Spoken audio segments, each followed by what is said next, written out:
तर आज वाशिम जिल्ह्याच्या दौऱ्यावरती आहात. जिल्हा कार्यकारिणीच्या बाबतीत चर्चा आहे की तुम्ही बरखास्त केलेली आहे. काय नेमकं कारण आहे आणि कशामुळे?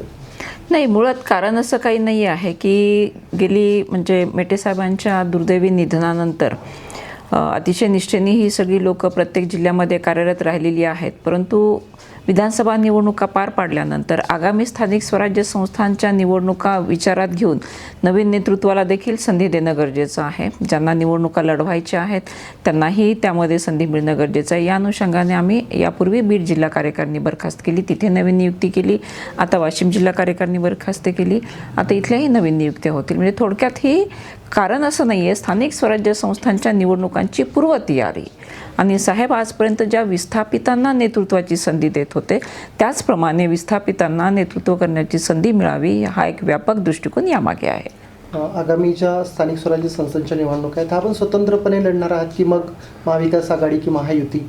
नाही, हा आम्ही परिस्थितीनुरूप निर्णय घेऊ, परंतु आमचं प्राधान्य कुणासोबत तरी जाऊन निवडणूक लढवण्यावरती असेल.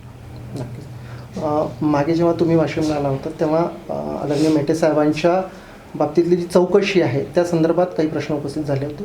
आता त्या चौकशीची काय स्टेज आहे आणि काय माहिती आहे त्या संदर्भात? तर न्यायालयामध्ये ही केस चालू आहे आणि त्या न्यायालयाच्या केसमध्ये मी मागेही सांगितलं होतं की याच्यामध्ये मला एक त्रयस्थ पक्षकार म्हणून जायचं आहे. म्हणजे शासनाव्यतिरिक्त साहेबांच्या कुटुंबातली किंवा साहेबांची पत्नी म्हणून मला त्यामध्ये त्रयस्थ पक्षकार व्हायचं आहे आणि त्या दृष्टीने मी माझी ती प्रोसिजरल पार्ट सुरू केलेला आहे.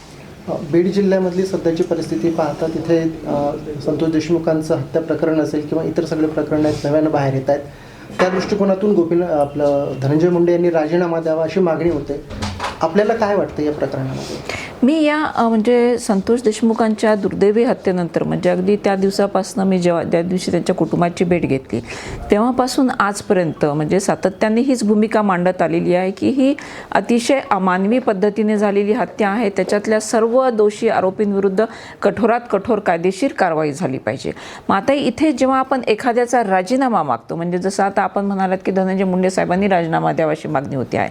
माझं थोडंसं एक वेगळं मत आहे की कदाचित मी एक प्रशासकीय अधिकारी म्हणून काम केल्यामुळे असेल, माझं थोडंसं वेगळं मत आहे की यात ज्या यंत्रणा आहेत म्हणजे तपास यंत्रणा, या तपास यंत्रणांनी निपक्षपातीपणेच काम करणं अपेक्षित आहे. म्हणजे असं आपण जेव्हा म्हणतो की एखाद्याने राजीनामा द्यावा जेणेकरून मग ह्या यंत्रणा चांगलं काम करू शकतील, मग आपण इनडायरेक्टली या तपास यंत्रणांच्या क्षमतेवरती प्रश्नचिन्ह निर्माण करतोय. त्यामुळे तपास यंत्रणांनी त्यांचं जे काही घटनादत्त त्यांचं जे काही ऑफिशियल कर्तव्य आहे ते पार पाडावं. आणि प्रश्न जेव्हा हा राजीनामाच येतो तेव्हा मला असं वाटते की तो राजीनामा त्या पक्षाच्या नेतृत्वाचा विषय आहे आणि त्याही पलीकडे जाऊन आज ते मंत्रिमंडळात मंत्री असल्यामुळे मग राज्याच्या माननीय मुख्यमंत्री आणि उपमुख्यमंत्र्यांचा तो विषय आहे. आणि मला असं वाटतं की आदरणीय अजितदादांनी आणि माननीय फडणवीस साहेबांनी हा मुद्दा क्लिअर पण केलेला आहे.